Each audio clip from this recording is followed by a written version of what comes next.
नमस्कार, मैं दीपक विशाल और आप देख रहे हैं द बिग न्यूज़ 9। बिहार में दूसरे चरण की चुनाव की प्रक्रिया काफ़ी तेज हो गई है। पहले चरण का आज मतदान हो रहा है। ऐसे में हम कुर्था विधानसभा में है और कुर्था विधानसभा से हमारे साथ निर्दलीय प्रत्याशी अविनाश कुमार यादव है। इनसे समझेंगे क्या मुद्दा है इनका, किन मुद्दा को लेकर के चुनाव लड़ रहे हैं। बहुत बहुत स्वागत है अविनाश। नमस्कार नमस्कार सर, कुर्था वासियों को नमस्कार। हमारी मुद्दा है कि कुर्था विधानसभा में एक भी स्कूल में लेबोरेटरी नहीं है, प्रयोगशाला नहीं है, तो हर स्कूल में कम से कम प्रयोगशाला होना ज़रूरी है। दूसरी बात है कुर्था विधानसभा की, जब हम लोग कहते हैं कि वन नेशन हो सकता है तो वन एजुकेशन क्यों नहीं। जब हमारी एग्ज़ाम होता है, कंपटीशन होता है, कुछ भी होता है, उसमें हमको क्वेश्चन सेम पूछा जाता है, तो हमारे शिक्षा को बहुरंगियों क्यों बनाया गया। तीसरी समस्या है कि हमारे यहाँ पानी का बहुत दिक्कत है। हमीदनगर बांध बनाया गया, उससे भी हमारे कुर्था को पानी सिंचाई नहीं दिया जा रहा है। चौथी समस्या है कि जनता को इस तरह से गुमराह कर दिया गया है कि पार्टी के नाम पर वोट दो। पार्टी कितना ऊपर देखो, जबकि ज़मीन पर चलने पर आदमी को ठेस लगता है, गिर जाता है, और जनता को बहकावे में लेकर ये कहा जाता है कि हमारी जाति क्या है, उससे वोट दो, उससे वोट दो। इस तरह से समाज को गुमराह किया जा रहा है। समाज में एक अच्छी व्यवस्था की ज़रूरत है, जैसे शिक्षा समान होना चाहिए, स्वास्थ्य समान होना चाहिए। आप किसी हॉस्पिटल में चल जाइए, जहां आप जाइए बुखार का दवा भी ठीक नहीं होता है। आप जाके लेके देख लीजिए, वहां से अगर दवा लीजिएगा तो बुखार भी ठीक नहीं होता है। वहां जाने के बाद कह दिया जाता है कि आप बगल के हॉस्पिटल में चल जाइए, यहाँ इलाज नहीं होगा, नए ऑपरेशन की व्यवस्था है। जबकि उतना बड़ा बड़ा बिल्डिंग बना दी गई है, तो बिल्डिंग बना दी गई है तो उसमें एक सूचीबद्ध होना चाहिए कि डॉक्टर इतना बजे से इतना बजे बैठना चाहिए, जिससे बच्चों के इलाज हो, चाहे आदमी जाए वहाँ इलाज के समय वहाँ पहुँच पाए। और व्यवस्था सड़क की है, तो सड़क की है कि जाके आप मुखिया लेवल पर जाइए तो सीधे कहता है 10% कमीशन लेंगे। 20-20 हज़ार कॉलोनी में लिया जा रहा है। हर चीज़ एक ग्राउंड का है। पैक्स में जाइए तो पैक्स में क्या है कि पैक्स में है कि नाम उसी को जोड़ा जाएगा, जो किसान है उसको जोड़वे नहीं करता है, जो जीता है वो जोड़ा जाता है। तो पैक्स की भी समस्या यहाँ है। और पैक्स क्या करता है, यहाँ से गोला में चावल जाता है, गोला में धान जाकर वो पुनः खरीदता है। इसमें भी बिचौलियों का फायदा होता है। बिचौलिया बनाया जा रहा है और समाज को गुमराह किया जा रहा है कि दारू मुर्गा इस चीज़ वो चीज़ देंगे। 8 दिन का इलेक्शन है, मगर जनता से निवेदन है कि 5 दिन 8 दिन बचा लीजिए, और अब 5 साल में 1825 दिन होता है। इससे अच्छा और बेस्ट नेता चुने जो कि सामाजिक मुद्दों को विधानसभा में जाकर उठाए। आपके सामने बड़े बड़े नेता लोग हैं, बड़ी बड़ी पार्टियां हैं, पूंजीपति लोग हैं। ऐसे में आप कैसे इनसे लड़ पाएंगे? ऐसे में हम लड़ पाएंगे, समाज जब धीरे धीरे जागरूक होगा, समाज में जब एजुकेशन समानता आएगी, पहले समान शिक्षा लागू हो। जनता से मैं रिक्वेस्ट करूंगा कि अपनी कोई भी प्रतिनिधि जाए, उनसे मांग करें कि हमें समान शिक्षा चाहिए, हमारे बिजली चाहिए, जब हमें सब चीज़ मुफ्त चाहिए। ये फैलाया गया है, मुफ्त से कुछ नहीं होगा। हमें का नाम है कि समान शिक्षा दीजिए। जब हम समान टैक्स भर सकते हैं तो समान शिक्षा चाहिए। जब शिक्षा ही एक माध्यम है जिससे हम आगे बढ़ सकते हैं। जगदेव बाबू का नारा था, 100 में 90 शोषित है, शोषितों ने ललकारा है, धन धरती और राजपाट में 90 भाग हमारा है। तो आज सरकार आंकड़ा जारी की है जिसमें लगभग 20% दलित का आबादी है। जो दलित बसे हुए हैं उनको क्या कहा जाता है कि नहीं ये तो गरमजरुआ है। तो फिर अंग्रेज के समय सभी लोग लड़े थे। 47 में देश आज़ाद हुआ, 50 में संविधान लागू हुआ, तो संविधान के बाद उनको 20% ज़मीन तो देना चाहिए। आखिर उनकी भूमि कौन ले गया? जब EWS सरकार केंद्र से पास की, राज्य सरकार ने उसको लागू किया, तो फिर दलितों का ज़मीन क्यों नहीं मिल रहा है? जब हमारी 90% आबादी है तो 90% हमारी भूमि चाहिए, 90% हमें रोजगार चाहिए, 90% हमें सड़क में अधिकार चाहिए, 90% कंपनी का मालिक बनना चाहिए, तब तो हम आगे बढ़ेंगे। नहीं, ये बात तो आप सही कह रहे हैं, लेकिन अगर यही दलित जिनकी आप बात कर रहे हैं, जिनकी आप आवाज़ उठा रहे हैं, वही दलित दारू और मुर्गा पर बिक करके वोट करेंगे तो बदलाव कैसे होगा? उनकी ज़मीन तो छीनी जाएगी। यस सर, इसकी व्यवस्था सरकार को करनी होगी, नेताओं को करनी होगी। जैसे हम लोग लड़ रहे हैं, इसकी जागरूकता, सामाजिक जागरूकता लाना होगा।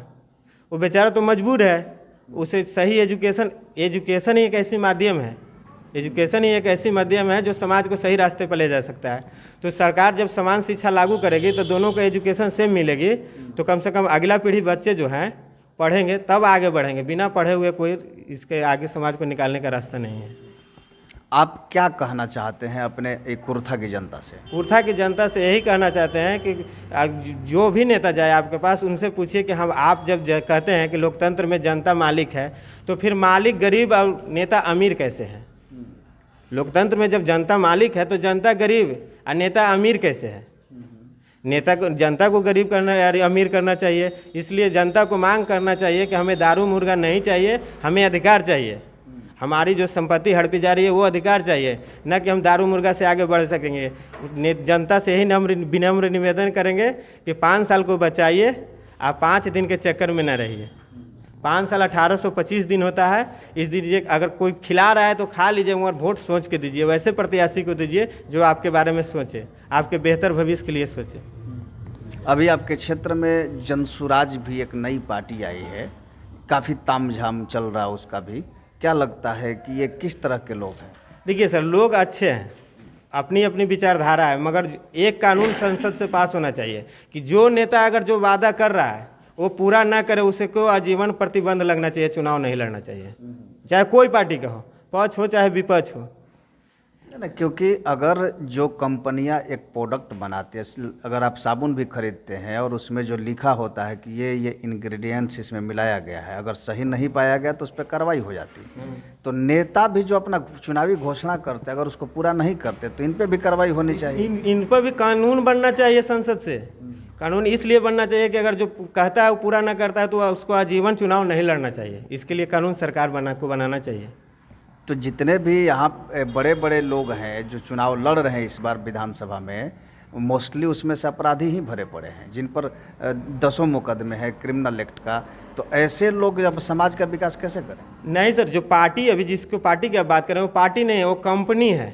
जैसे TVS कंपनी हो गया, स्प्लेंडर कंपनी हो गया, बजाज कंपनी, उसी तरह वो कंपनी बना लिए हैं और कंपनी में किसी प्रोडक्ट को समाज के बीच में रख दिया जा रहा है और वो कह रहा है आदमी कि नहीं इसी चीज़ को खरीदना है। समाज खरीद रहा है, बढ़िया लड़का आ रहा है, वहाँ पैसा पर मुर्गा पर समाज को दारू पर भिलमाया जा रहा है और समाज अभी अशिक्षित रहने के कारण थोड़ा सा पीछे जा रही है।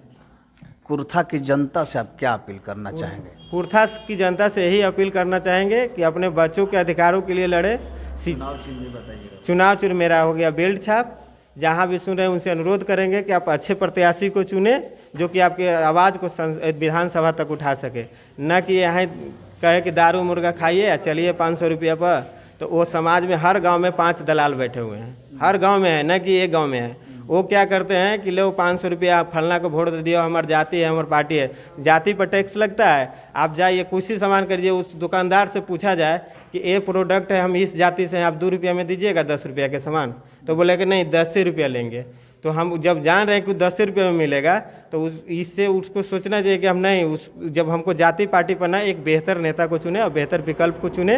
और निर्दलीय को जब मौका दिया जाएगा तो निर्दलीय ही उठाएगा। अभी 2 पार्टी खड़ी है यहाँ आपस में, एक पार्टी कह रही है कि हमारी सरकार बनेगी तो हम आगे बढ़ाएंगे समाज को, एक कह रही है कि हमारी सरकार बनेगी तो हमें बढ़ाएं। मगर ये तो जनता स्पष्ट जान रही है कि सरकार एक ही पार्टी की बनेगी। तो एक पार्टी के नहीं बनेगी तो वो कहेगा कि कुर्था का विकास नहीं होगा।